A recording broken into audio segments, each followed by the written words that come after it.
Guten Tag, WAP. This is Mr. Linegar. Let's make history today as we go over Unit 0, Day 5.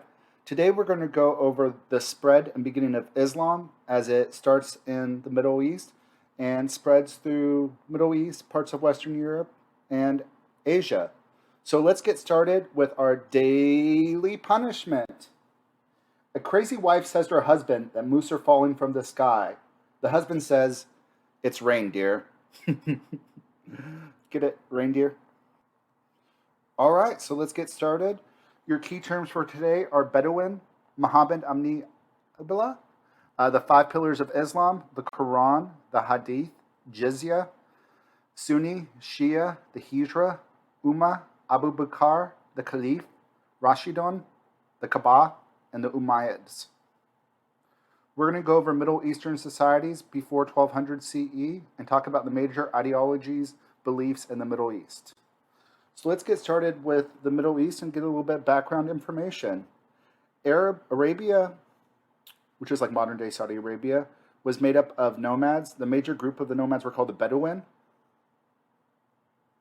Iran and Iraq, which are part of the Middle East, were part of larger civilizations and empires since the beginning of history.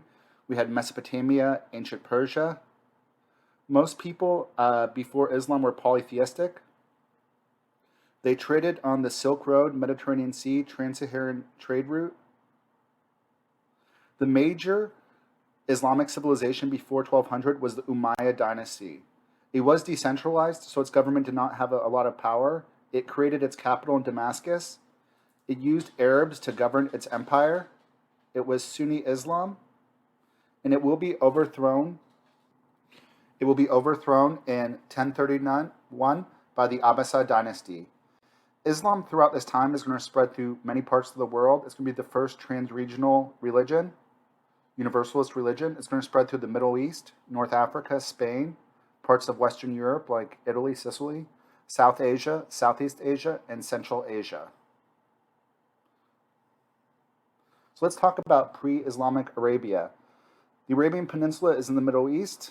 The major group that was located there were the Bedouins. They were a nomadic group. They traded a lot. They were merchants. They would also organized into family and clan. Your family and clan was very important. They would support you. If you didn't have a family or clan, you were basically powerless, and you could be killed with little punishment. The Bedouin were known for being merchants, and they also were known for raiding caravans and raiding trade routes. In post-classical Arabia, they were active in long-distance trade over land routes, and they were polytheistic. Let's talk about Muhammad ibn Abdullah. He was born in a Mecca merchant family in 570 CE. At the age of 40, he's going to have a spiritual transformation. He's going to start to experience visions from Allah. The crux of his visions is that there's only one true God. His name is Allah. Supposedly, the archangel Gabriel is going to deliver these revelations to Muhammad. From this, we're going to get the five pillars of Islam, the five things that Muslims all over the world do. You have the profession of faith. There's one God, Allah, and Muhammad is his prophet. You have prayer 5 times a day, tithing to your local mosque. You go to Mecca once in your life. It's called the Hajj, and you fast during Ramadan. There's going to be 2 holy books of Islam, the Quran, which was supposedly compiled after Muhammad's death. It's the recitations or sayings of Muhammad by his followers, and the Hadith. The Hadith are supposedly the sayings after Muhammad. They're compiled from multiple sources. Some of them were published like hundreds of years after Muhammad died. Because of that, some parts of the Hadith are more reliable than others. There is a level of reliability and credibility in the Hadith. And some of the less reliable aspects of the Hadith have been used to justify things like terrorism. So Muhammad started having visions. There's only one God, Allah, and that you need to submit to Allah. The Quran means Islam means submission. What's going to happen is there's going to be conflict at Mecca. He's going to criticize the merchants at Mecca for exploiting the poor, for worshiping idols, for idolatry. and he's going to have to flee Mecca for his life. This is called the Hijra, where he's going to flee Mecca and go to Medina. This happens in 622, and this begins the beginning calendar for Islam. He's going to form a community in Medina made up of Muslims, Jews, and other religions. The Ummah is a name of a cohesive community, the community of Muslims, Dar al-Islam.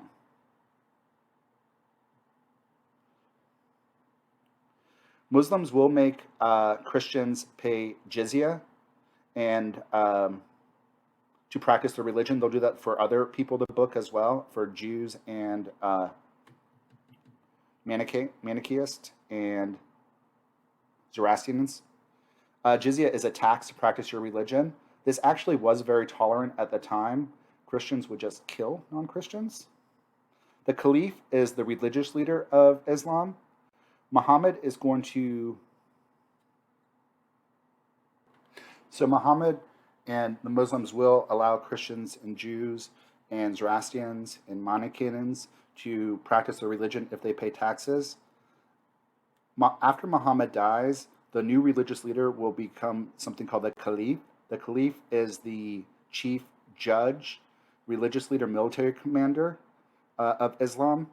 The first 4 caliphs were all agreed upon by Muslims. They were called, this is called the Rashidun period. They were all agreed upon by all Muslims everywhere. But let's actually step back a second. Muhammad, when he was alive, will capture Mecca. After he gathers his followers from Medina, he'll start to capture parts of the Middle East. Mecca is going to be important because a religious icon, a building there called the Kaaba. This was important to the people in Mecca. They believed, they used it for idolatry. They used it to worship their many gods. Muhammad and the Muslims claimed that the Kaaba came from Noah's time. Islam will expand from 633 to 718. It will conquer the Middle East, North Africa, Northeast Africa, Persia, Northern India, Iberian Peninsula, which is Spain and Portugal, Northwest Africa. One of the big things that is going to happen during this time is there is going to be a split in Islam. After we have the first 4 caliphs, the Rashidun period, we are going to have Ali. He was a nephew of the Prophet Muhammad. Not all the people liked Ali, and he is actually going to be murdered by a group of followers who will call themselves the Sunnis. The Shias were the defenders of Ali. They were the supporters of him. And they said that in order to become the next leader of Islam, the Caliph, you have to be related to the Prophet Muhammad, so you have to be related to Ali, because Ali was related to the Prophet Muhammad. So there is going to be a split in Islam between the Sunnis, which is the predominant religion, and the Shia. The Sunnis believe you do not have to be related to the Prophet Muhammad to become the Caliph, and the Umayyad dynasty and the Abbasid dynasty will not be related to the Prophet. The Shia said that you have to be related to the Prophet Muhammad to become the Caliph. So this will cause the first split and the biggest split in Islam, which is still around till this day. This right here just shows some of the expansion under Islam. We talked a little bit about this, how under the Prophet Muhammad, they are going to conquer parts of the Middle East, Saudi Arabia, Yemen, Oman, and then we're going to get other parts of Africa and Asia under the Rashidun Caliphate.